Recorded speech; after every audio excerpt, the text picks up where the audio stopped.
Okay, day 3 of Romford Horror 2026. I have the great honour of sitting down with our lovely guest, Mr. Adam Rayner. Thank you very much for being with us today. Thank you for having me. Talk to us a little bit about your career in terms of, I guess because a lot of your horror stuff, which we're going to quickly dust over. Yes. Yeah?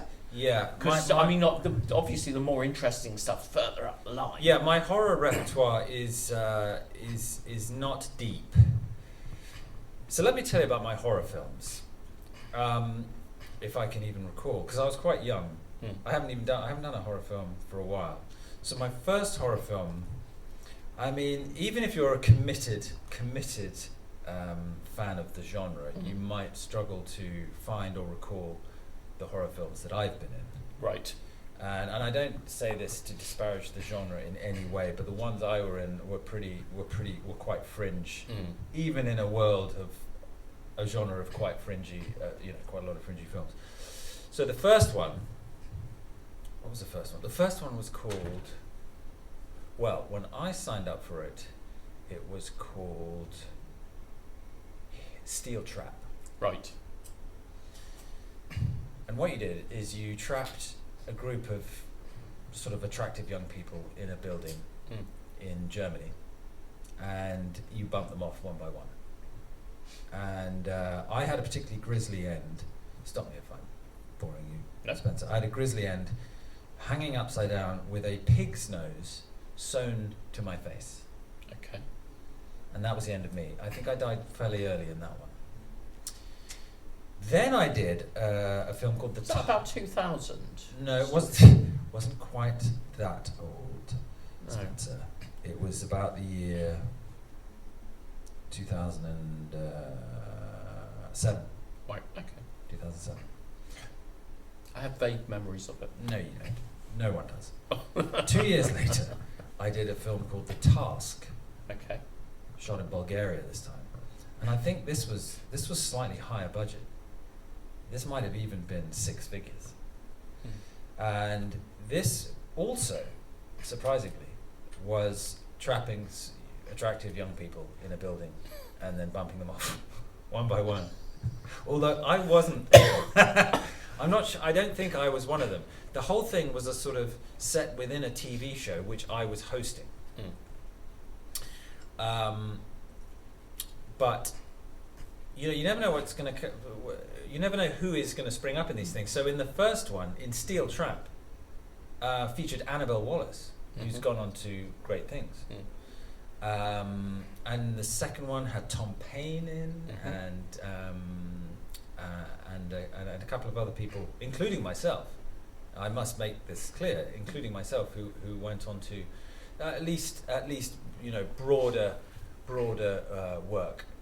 So those were my horror films, and they were quite fringy. And then I moved on to other stuff. Yeah. And I guess you've got the sort of borderline with straight heads. Oh yeah, I forgot about that. Good point. No, you're right. No, it's totally. That is. I was very, very small part in that. But yeah, that was that was sort of horror-ish, wasn't it? Yeah. Gillian Anderson, Danny Dyer. Yeah. Good point. I'd completely forgotten I ever did that. That was even earlier. Yes. Yeah. Yeah. Maybe I'm getting confused. No. You're absolutely. It's my right. age. You're absolutely right. I'm forgetting things that I was in. Yeah. So those three probably cover horror, unless I'm forgetting something. Can you think of anything else? No. Because then you become some sort of action star, don't you? Really. Sort of. Yeah. So fast forward a bit. So where are we? We do those horror films. It was 2007. Nothing much happens, and then I moved to the US because I have a US passport. My mum's American. I moved to the US in 2010, and within 2 weeks of getting off the plane, I find myself in this medical drama, Hawthorne. They want a young English doctor. I go along and meet. It's one of these kind of dream Hollywood stories. You get off the plane. Someone your manager sends you along to a meeting a week later, and they go, "You're exactly what we're looking for. Come down the hall." and you meet a junior producer who goes, you're exactly what we're looking for. Come down the hall. And you meet a more senior producer who says, you're exactly what we're looking for. Can you act? Come back tomorrow and meet the showrunner. So I come back and I meet the showrunner of this show, Hawthorne, which stars Jada Pinkett Smith. And I get the job, and a few days later I'm on set in the ensemble cast of this medical show, which was fantastic. So I did that, and then I came back to the UK and was cast in a fairly short-lived spy show called Hunted. Mm-hmm. Melissa George, wasn't it? With Melissa George. And then, suddenly you got a bit of momentum going. I finished Hunted, I have a few months off, and then I'm cast in the Saint reboot, which didn't ultimately go to series, but things are moving now, and I'm working quite steadily. And then I got cast in a show called Tyrant as the lead, which was at the time was a very hot script and a very big deal for FX in the US.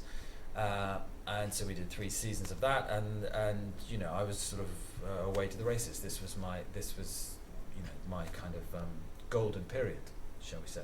And let's stick with Tyrant for a little while, because that's how I really knew you as an actor, and I was addicted to that program. Wow.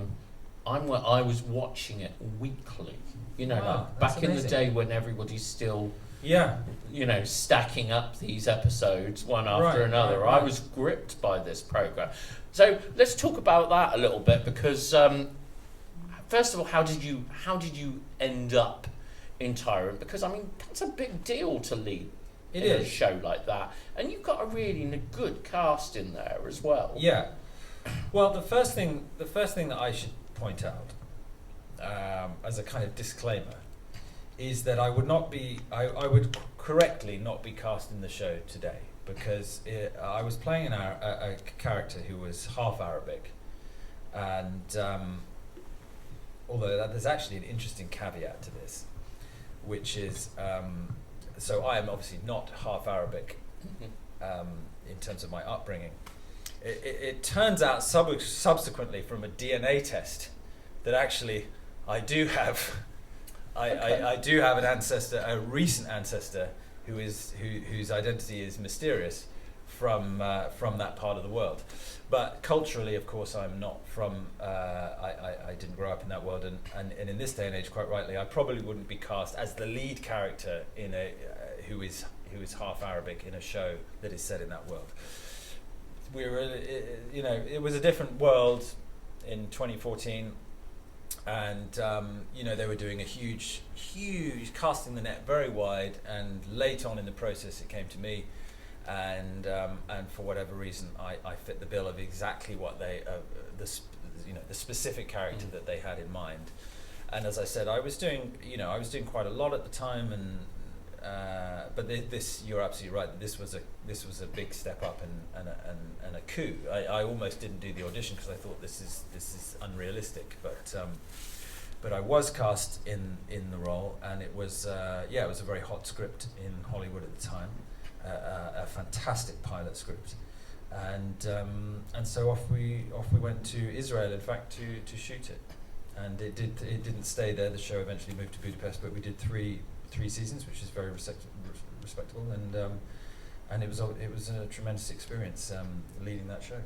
Did you spend a lot of time pinching yourself about it? But I always remember the thing about that was FX, literally every single commercial break. Your face was there. Yeah. Tyrant, it was the next big thing. It was, there was explosions and there was hostage situations in the trailer. I remember the trailer, really clearly. Yeah, it was. Look, it was a dream come true, and I'm so glad. So many actors go through their entire career without ever having that moment. Whatever comes afterwards, I had that big break. I got the great celestial finger pointed at me and said, it's you, buddy. You're going to go play the lead in this show. And we had a good run. The show had incredible people behind it who had just made Homeland, and of course the show did not enjoy the success that Homeland did. But we still did 3 seasons, and I think made a very good show. That was that was quite brave and challenging, and was not to everyone's taste, and as I have tried to address in as sensitive as way as I can, perhaps shouldn't have cast me, but if you're asked out of the blue to play a role of that stature at that point in your career, of course you say, well, if you're sure you want me, then I'm going to do it. And we all did our best, and I'm proud of the 3 seasons that we made. I should probably, because otherwise my partner Natalie is going to kick me, bring up the Unicorn and the Wasp, Doctor Who. Yes, well, now we're going back, we're reversing a few years. So yeah, I'd just done Mistresses, which was again a sort of moderate 3-season hit for the BBC. And on the back of that, I got asked to go and do 1 episode of Doctor Who, but of course I was thrilled to do that because it's a great show and with an enormous audience. And I think it was a really fun episode. It was the Agatha Christie world episode. So we're involved in this kind of, it's a long time ago now, but we're sort of involved in a whodunit situation in a country house, which of course takes a left turn into alien wasps killing everyone. Is that right? Yes. And I actually die quite early, don't I? Yes. Yeah, which is a habit of mine and things. Yes, the giant alien wasp jumps out and dispatches me. But that was great. Got to work with David Tennant, Catherine Tate, and a just starting up Felicity Jones. Yes. And Fenella Wilger, fantastic Agatha Christie. So it was a great episode.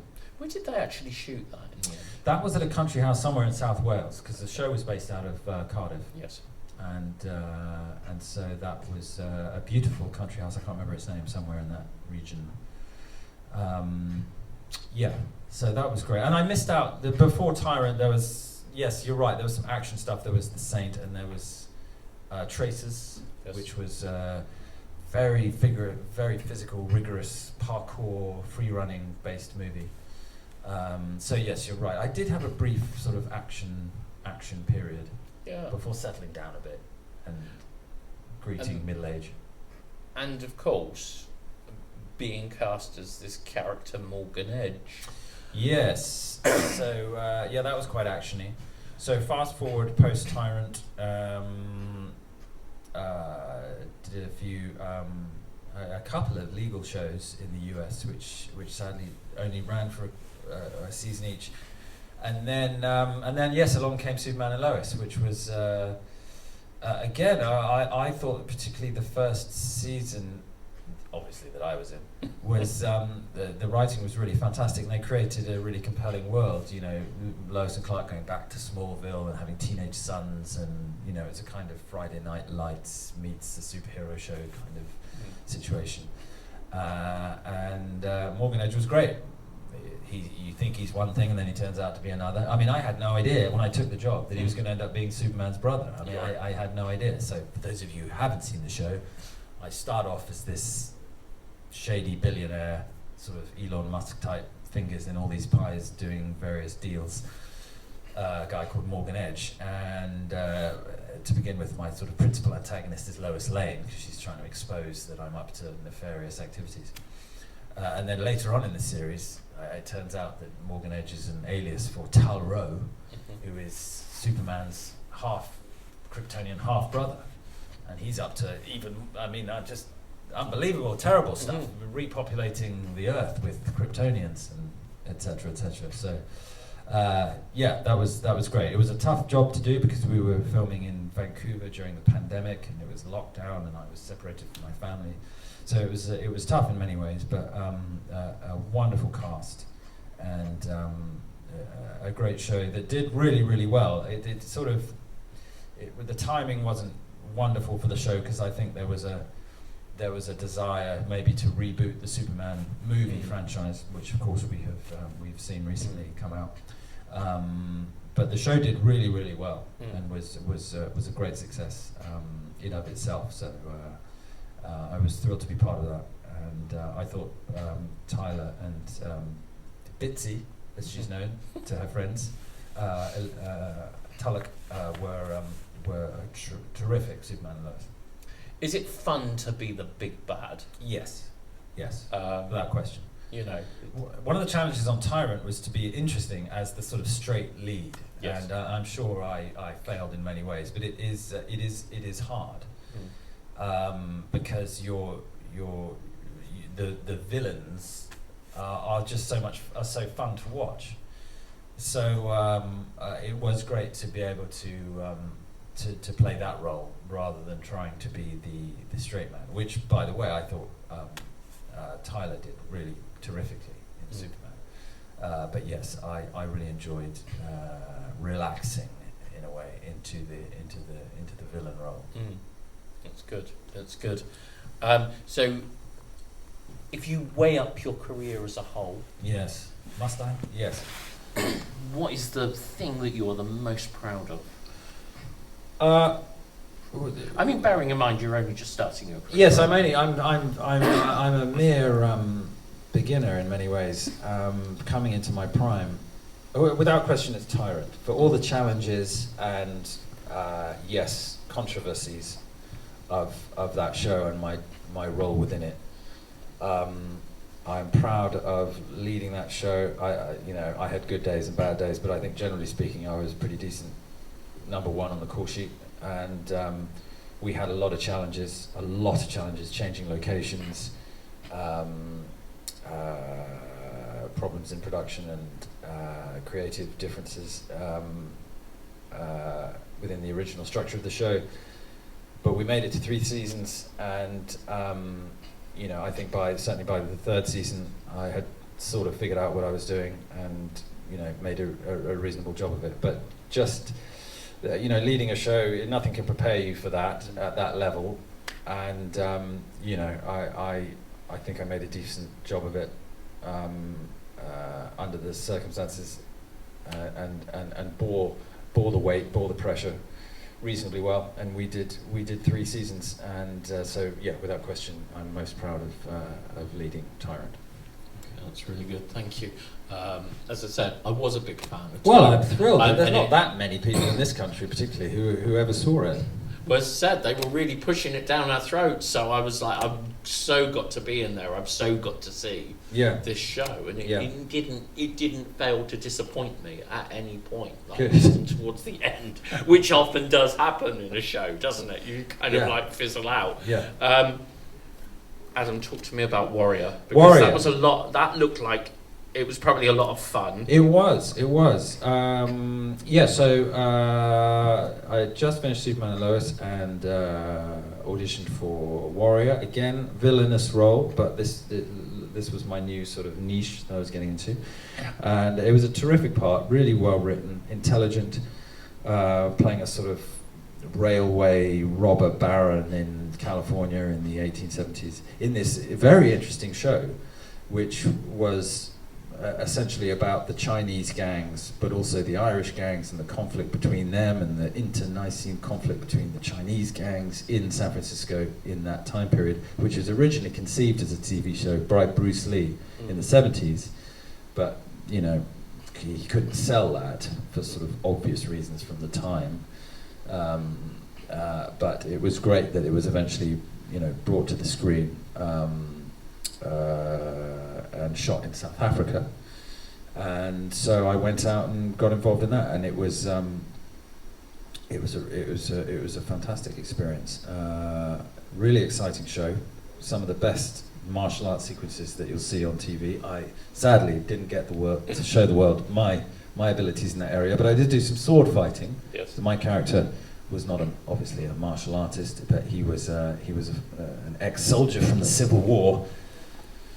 And was a mean saber wielder, although he came a cropper to an even greater swordswoman. Mm-hmm. Spoiler alert. But it was a really interesting show because it was a mix of martial arts action show and genuine history. It was kind of Peaky Blinders in this crime history, but with this with these fantastic action sequences. A terrific, large ensemble cast. Had a great time. Took the family out to Cape Town, which is a wonderful, interesting, vibrant town to live in for 4 or 5 months. I was very, very proud to be part of that show, and took away some great friendships from all, hanging out together and clubbing up down in Cape Town. As someone who has worked in both the US and the UK predominantly, which country do you prefer to work in? Well, at the end of the day, I am British American, so I'm half and half. But I grew up here. First and foremost, my heart is always in the UK, and I prefer to live and work here because I've chosen to live here and would prefer to work where I live. But American crews are the best in the world. I'm sorry to say that, but they of course they have probably usually more money in order to be that, but they are the best. They are fantastic, and it's lovely to work in that world where things are just on a big scale, well funded, big scale, amazing studio system. When I was filming The Fix and Notorious and those network US shows, you get up and you drive and you've got parking space right next to your trailer on the Disney lot or whatever, and that's kind of wonderful. Of course, I'm not saying that's what it's all about, but that was nice. But what I mean is that studio structure and the professionalism and just having that the incredible resources that they have on site, is a lovely way to work. But for personal reasons, of course, I prefer to work in the UK, and I think we certainly have some of the best writers and of course actors in the world, and make the most. You get the most bang for your buck in this country. We, on vastly lower budgets, we consistently make some of the best content in the world. So my heart is always with the industry over here, but I am American as well, and I do love working over there, and I love American crews. Their extraordinary enthusiasm, which sometimes you yearn for the sort of British sense of humour when you're working over there. But I've been lucky enough to be able to enjoy both sides, and eventually end up back here, which is where I belong. I know it's not exactly linear when you're making a TV show in terms of, like how long it takes to put an episode together. But I mean, we're at a horror festival now, where many of them, they shoot their whole 90-minute film in 4 or 5 days. Amazing. A TV show like Tyrant. Yeah. If you were to put, as I said, it's not exactly a linear shoot, because I know you're probably zipping about through the episodes when you're shooting. That roughly how long, if you were to say there was an area of time allocated to an episode, roughly how long would you say was allocated to one specific episode? Oh, well, it's very clear. It's either 7 or 8 days. And a tremendous amount goes on in those 7 or 8 days. But you've got the budget to have a splinter unit, so you've often got 2 units shooting at the same time. We're doing an hour's television basically in a week in the US. And they work longer hours and have bigger budgets, which is how it's possible. Generally speaking, in the quality TV that I've done in the UK, you do 2 5-day weeks. But yes, the US works faster, but with bigger crews and more money. Well, listen, thank you ever so much for your time. We really appreciate it. Thanks, Spencer. Thanks for having me. Please edit out anything indiscreet that I said that might prevent me working in either the US or the UK ever again. But I think I was relatively well behaved. I wasn't unpleasant about anyone? No. You're very good. You were very good. There was some. We stopped you on the wine very early. Yeah, well done. Good. Thank you. Thanks Thank you very much. Thanks, mate.